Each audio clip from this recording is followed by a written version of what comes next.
Hello friends, আজকে হচ্ছে ভিটে অষ্টমী, তাই বাড়িতে পিঠে করতে হয়।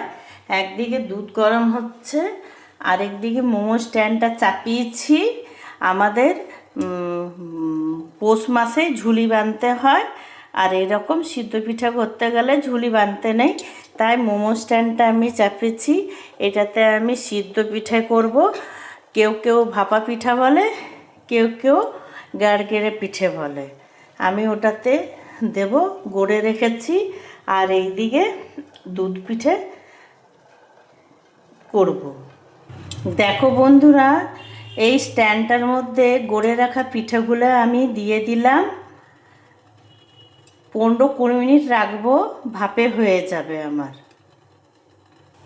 এইদিকে দুধটা পুরো গরম হয়ে গেছে, তাতে আমি এই যে গড়ে রাখা পিঠেগুলো দিয়ে দেবো। দেখো,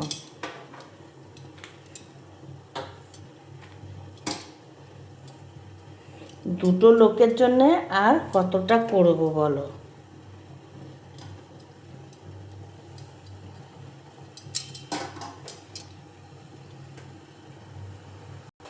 দেখো বন্ধুরা, 20 মিনিট হয়ে গেছে, পিঠাগুলো সিদ্ধ হয়ে গেছে।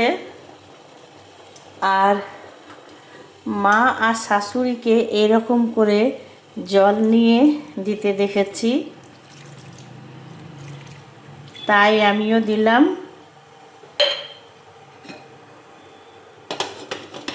কেন দেয় আমি সেটা জানি না, আর জিজ্ঞেসও কোনোদিন করিনি। আর এইদিকে দুধ পিঠাটাও হয়ে গেছে, 15-20 মিনিট ফুটিয়েছি। আর চিনি দেবেন স্বাদ হিসাবে। হয়ে গেছে সিদ্ধ, তাই এটাতে আমি চিনি দিচ্ছি স্বাদ হিসাবে। অনেকে এলাচও দেয়, কিন্তু আমি এলাচ দিইনি।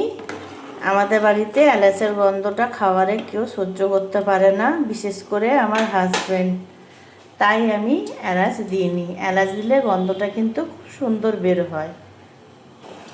দেখো বন্ধুরা, চিনিটা গলে গেছে আর পিঠেগুলো সিদ্ধ হয়ে গেছে।